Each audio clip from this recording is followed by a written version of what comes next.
Sa kabila ng isinagawang post-mortem examination ng Malaysian forces, hilingin pa rin ang Sultanato ng Sulu sa United Nations na magsagawa ng independent autopsy sa labi ng kanilang mga kasapi sa Sabah. Nilinaw naman ng Sabah Police Commissioner na hindi pa napapaso ang 3 araw na palugit sa Pilipinas para kunin at iuwi ang mga labi ng mga nasawing kasapi ng Sultanato. Mula sa Sabah, saksi si Cedric Castillo. Dahil hindi agad naialis sa lugar ng operasyon ng Malaysian Forces, naagnas na mga bangkay ng di umunoy mga miyembro ng Sulu Royal Security Force. Nang simula ng post-mortem examination, ilang araw matapos sumiklab ang krisis sa Sabah. Kita pa sa uniforme nila ang umunoy tatak ng RSF.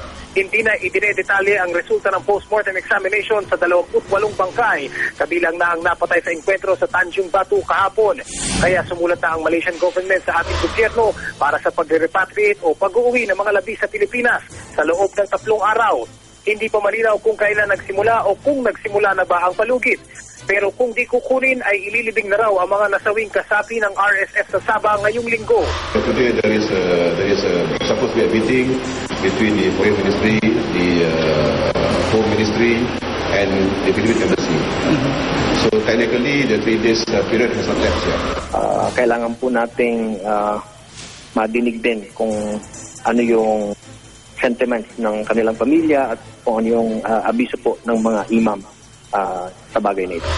Ayon pa sa Philippine Ambassador to Malaysia na si Ed Malaya, wala pang abiso ang Foreign Ministry ng Malaysia kung kailan maaaring ibalik sa Pilipinas ang mga labi.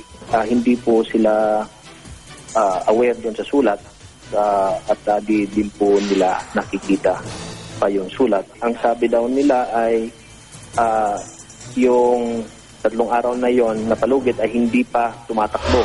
Bagamat nasuri na ng Malaysia, hihilingin ng Sultanato ng Sulu na magkaroon ng independent autopsy ang United Nations sa mga bangkay ng kanilang mga kasamahan para matukoy kung may foul play. Patuloy rin daw ang misyon ng RSF sa Sabah at posibleng i-lift na ang cessation of hostilities dahil sa umunoy pananamantala ng Malaysian forces para atakihin ang kanilang puwersa. Buwelta naman ng Sabah Police Commissioner. There was no ceasefire. From day one, we don't believe Jamul Kiram.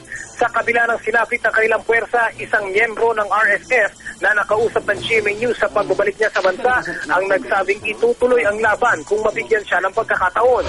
Basta daw gumaling yung sugat niya pagka sakasakali may second batch na pumunta doon, voluntarily sasama pa rin daw siya. Huli raw nilang nakita ang kanilang Raja Muda noong March 6. Mula rito sa Pelta sa Abad sa Sabah, ako si Cedric Castillo, ang inyong saksi.